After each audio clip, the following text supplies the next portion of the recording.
All right. Now time has passed and the YouTube service has provided us with auto captions. So this is what it looks like when the auto captions are available to us. Important to notice is here it says duplicate and edit. That's an option. So we're going to want to click on that. And this is what pops up. Now, this is a short video, and there's not going to be a whole lot of auto caption content available to us. This is only 1 minute long, and we're going to have to go through a process of making sure that this is going to be good for us to watch when we're looking at this auto captioned. The federal rules for accessibility for videos in online education say that this is not good enough. We need to have better textual captions than what YouTube provides. YouTube provides about 95% of the accuracy, and we need to have about like 98, 99%. It really needs to be very good. Now, the main things that are lacking in YouTube's auto captioning service are actually fairly predictable. So you could sort of get an idea of what needs to be fixed and to sort of streamline your way through this. So what YouTube's auto captioning gets really good is recognizing words. Like it's really good at figuring out what you're saying and getting the right words put into here. So that is the major amount of labor that YouTube provides to us. And the reason why I recommend that people not do captioning completely by themselves. Because as kind of junky as this looks, this is still a lot of help that YouTube is providing to us. Now, it may not look like a whole lot right now, but when I click on assign timings, which is something that's going to be really important for us, let's click on assign timings and it's going to split up all of the text in here. So it shows us when each specific subtitle is going to show up on the screen and when the that particular subtitle is going to disappear from the screen. And of course, there's going to be multiple moments where these things are going to appear and disappear.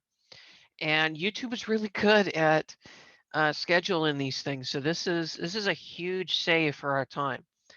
So what I recommend that people do is uh, just keep in mind the things that YouTube's auto captioning does not do well with.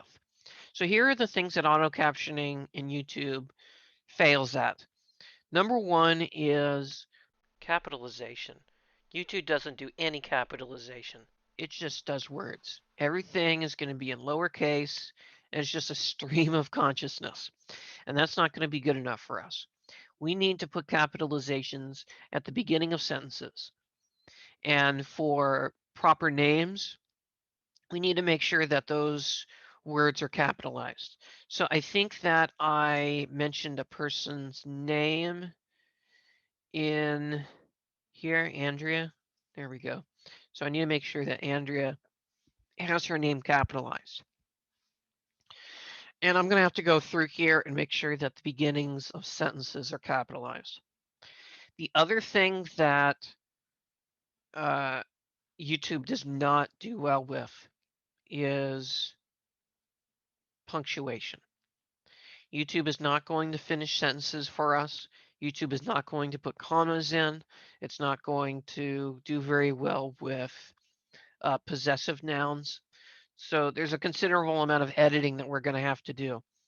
Now, if you are new at this, I recommend that you click on the first subtitle frame here and you come over here and press play. The prompt that I chose for the video is the second option, which is asking, what are 3 happy times that I experienced during this semester? One of the things that happened, so the reason why I was playing that for a moment is because sometimes it's confusing to us what the proper structure of the sentence is. So we're not really sure where the pauses are. where the commas belong, where the capitalizations go, where the periods are supposed to be. Hitting play on here is going to be a good way of reminding ourselves of what the grammatical structure of our speech is supposed to be, and that's going to help us out. So lots of capitalizations at the beginning of sentences. Uh, the, the first person pronoun is frequently going to, in fact, I think it's all the time going to have to be manually corrected to capitalization for some weird reason. And we're going to have to go through here and make sure that all of this stuff is grammatically up to snuff to the level of having it be satisfactory for an essay that we would write and submit for an instructor's paper assignment. So I think a comma would belong there. Capitalization there again. And of course, the sentence is going to have to start over there. So I'm going to put a period in. I'm going to start the sentence over with the capitalization.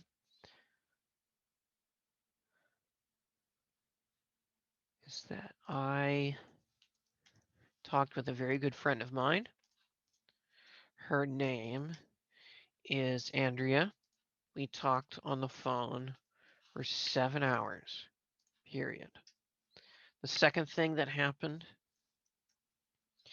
that was very happy during the semester was I took my mother to get her first COVID. Ooh, looks like COVID is not a correct spelling. So I'm going to correct that spelling. Lowercase is fine there. Sentence needs to restart. So I'll put a period and a capitalization. So, which is kind of a frequent filler name for me, filler word, excuse me. So, comma, that was very good to do. Period, capitalize. The last happy thing that I want to talk about that happened during the semester was finding out that none of my classes that I was scheduled to teach were canceled. So, capitalize. I was going to teach all of them.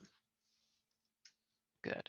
In the sentence, begin another one. Those are 3 happy times that I experienced during the semester, period. Okay, this is a short video, so there isn't a whole lot of um, material to edit here. When we're doing our speeches, it's going to be considerably more lengthy than this. We're going to have 6 to 10, maybe 12 minutes, depending on how long your speeches are. And depending on how much you remember of the grammatical structure of your speech, you may have to hit the play button. Now, the nice thing is when you click on one of these windows, the video moves to where the appropriate video is. So you can click play. I talked with a very good friend of mine. Her name is Andrea. We talked on the phone for 7 hours. The second thing that happened that was very happy during the semester was I took my mother to get her first COVID-19. So you see how the shading kind of kept up with where the text needed to be.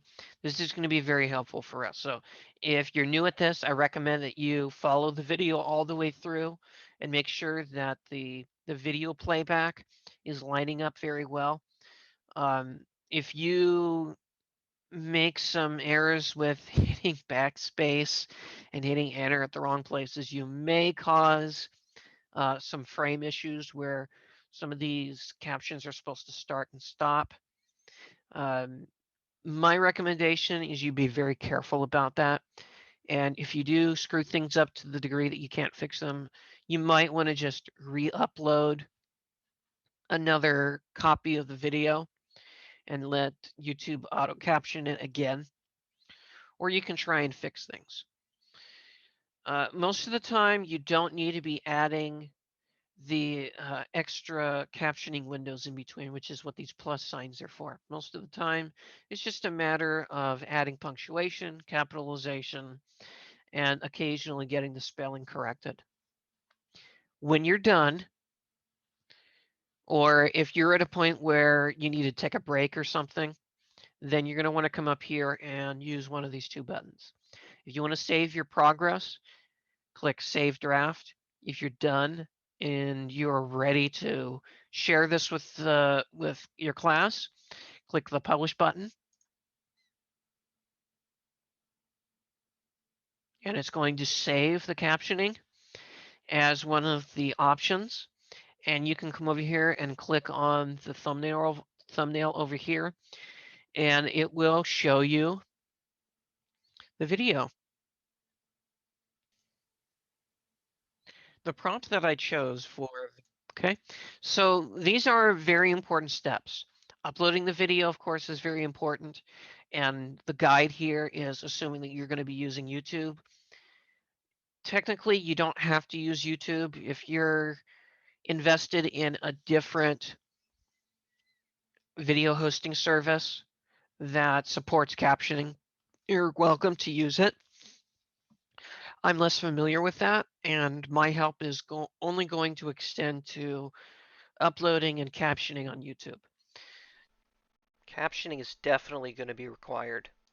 It's a federal requirement, and I am not going to be allowing people to be sharing videos for other students to be viewing and reviewing and providing peer feedback if you're not going to be making sure that your captions are not compliant.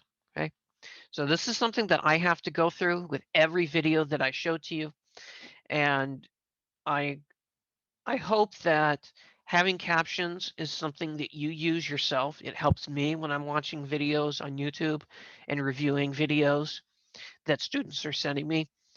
And I want to make sure that you are competent in doing this. If you have any questions, please let me know. Good luck.